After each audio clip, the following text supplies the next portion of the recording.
Olá pessoal, hoje nós vamos estar falando sobre um tema que é como um monstro de 7 cabeças para quem iniciou na área da micropigmentação. Eu confesso que no começo eu tinha muito medo, até eu entender que aquilo era mais simples do que pintavam. Por isso, vamos lá saber sobre colorimetria.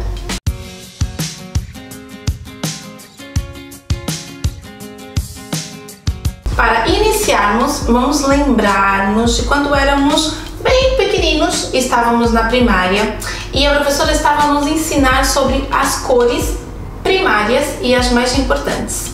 Quais são? São o vermelho, o amarelo e o azul. É a base das cores utilizadas também no pigmento da micropigmentação.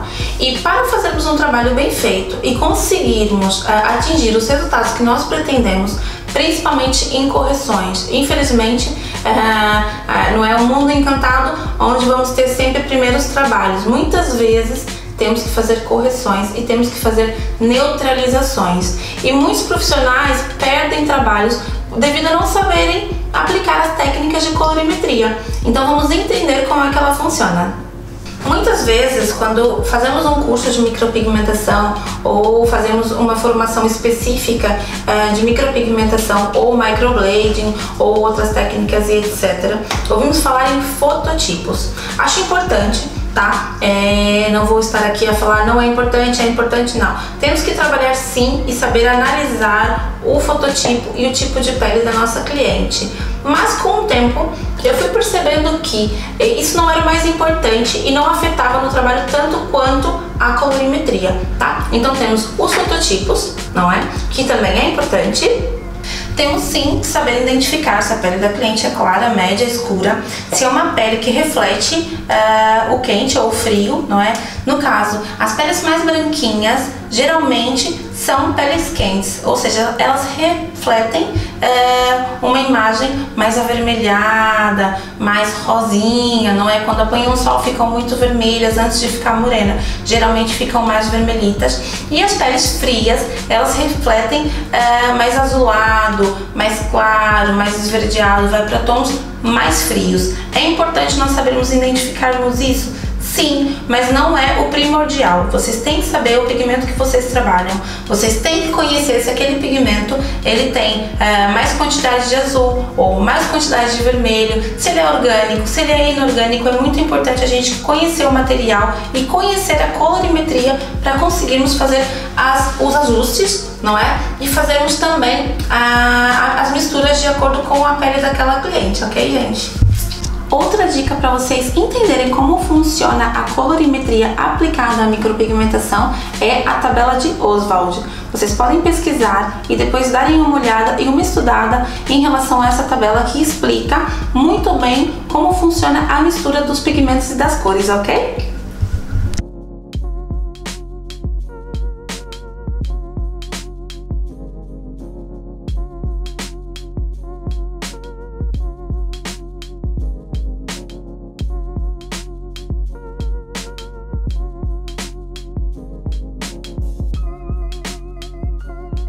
Eu exemplifiquei aqui para vocês de uma maneira bem prática como funciona a colorimetria na aplicação do pigmento, ok? Vou mostrar para vocês agora mais ou menos como funciona um pigmento equilibrado, um pigmento mais quente e um pigmento mais frio. Claro, o mais quente tem sempre mais quantidade de vermelho e o mais frio tem sempre mais quantidade de azul.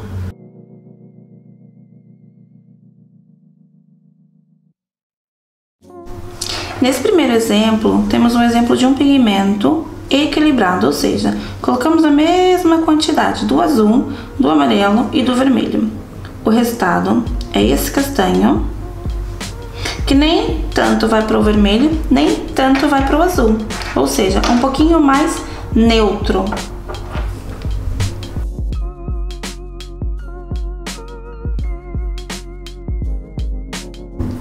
Neste segundo exemplo, temos um pigmento mais quente, ou seja, ele reflete mesmo um tom muito mais quente, mais avermelhado. Conseguem observar a diferença?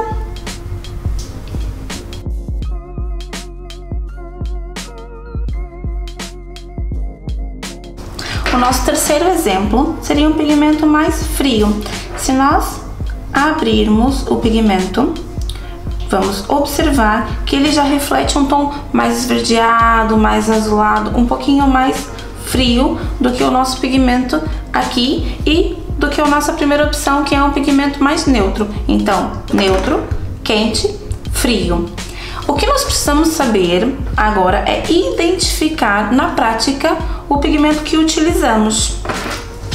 Agora, falando de correção ou de neutralização, quando o meu cliente chegar no consultório de vocês ou no seu espaço com uma sobrancelha rosada, o que nós vamos fazer? Vamos neutralizar. Como neutralizamos o rosa e o avermelhado?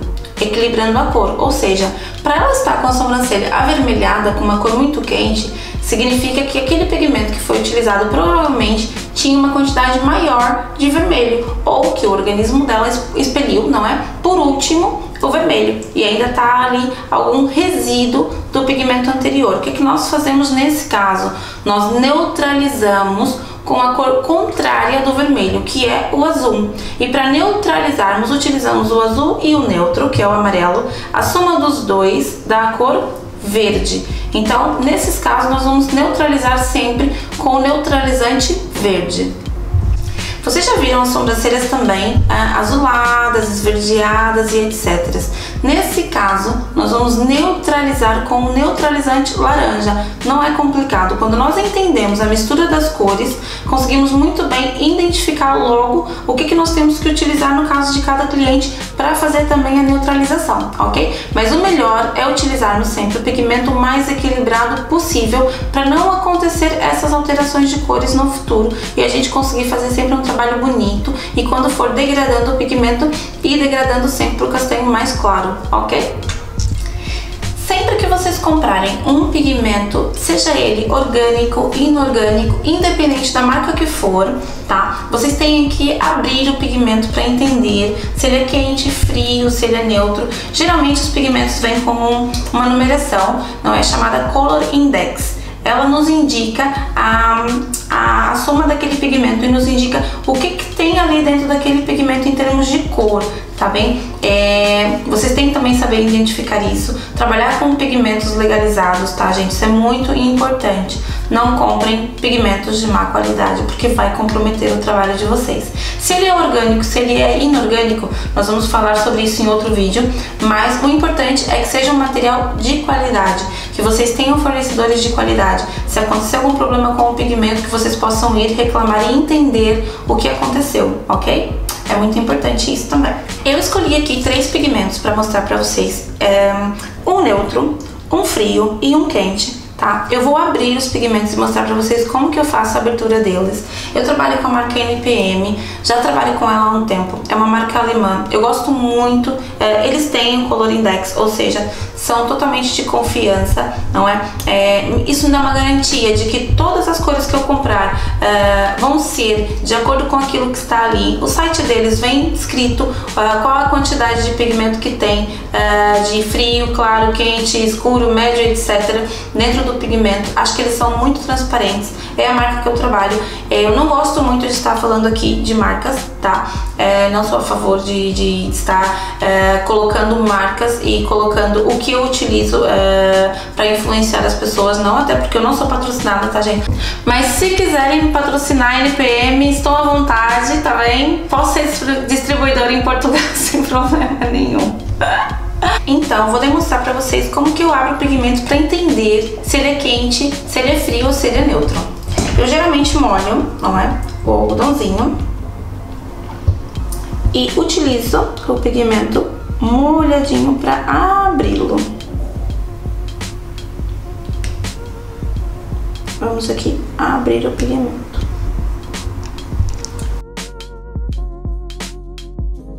Então, nesses 3 pigmentos conseguimos visualizar a diferença, ou seja, esse reflete um amarelo, esse, apesar de não parecer, ele reflete mais os tons esverdeados, e o último pigmento é um pigmento mais quente, ou seja, se nós notarmos, ele reflete mesmo mais avermelhadinho, ok? Então é necessário nós abrirmos o pigmento para entendermos o que tem ali dentro da composição dele.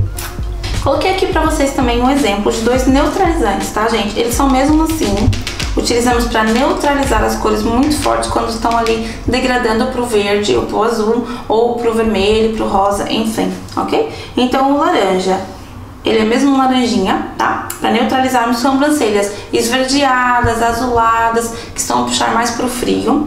E o verde é mesmo verdinho também, e são utilizados, não é? No caso, o verde é utilizado para aquelas sobrancelhas que estão rosadas, avermelhadas. O que que eu faço? Para a cliente não ir para casa com as sobrancelhas alaranjadas, no caso, porque quando você está aplicando o pigmento, o neutralizante, já se nota que vai ficando castanho. Dentro do procedimento, quando vocês fazem uma especialização em neutralização ou na formação no curso de vocês, notamos já que está mais pro castanho.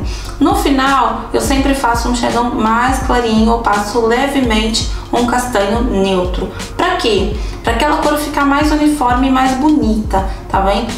Muitas vezes, quando a gente acaba o procedimento de neutralização, por exemplo, de uma sobrancelha vermelha, utilizamos o verde e a sobrancelha da cliente tende a estar ali mais esverdeadinha. Para não deixar elas ir embora assim, eu no final sempre ou coloco um pouquinho do pigmento só por cima para saturar um pouquinho do castanho médio, neutro, no caso. Sempre neutro, mas se for uma pessoa muito clarinha, que tem a sobrancelha castanho claro, se for uma pessoa mais morena, castanho escuro, mas sempre de maneira mais neutra possível para ajudar na neutralização, ok? Espero que tenham gostado do vídeo. A neutralização e a pigmentologia e a colorimetria são temas que tem muito o que falar. Eu tentei não me estender ao máximo. Quis fazer um vídeo mais curtinho, mas o mais explicativo possível e o mais interativo também. Se tiverem dúvidas, se inscrevam no meu canal. Eu vou estar colocando outros vídeos com esses temas. Acho que no começo é muito assustador quando nós não entendemos. Eu morria de medo, gente, de deixar uma sobrancelha verde. Eu pensava, meu Deus, como é que eu vou utilizar um pigmento verde para neutralizar? A cliente vai ficar parecendo o Incrível Hulk.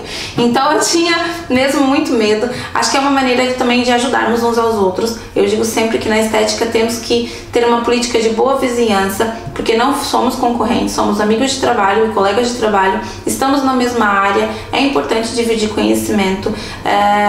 Partilhem, deixem o like de vocês, se inscrevam no meu canal para receber aí outras dicas e outros vídeos, tá bem? Obrigada por estarem aí, um beijinho e até a próxima!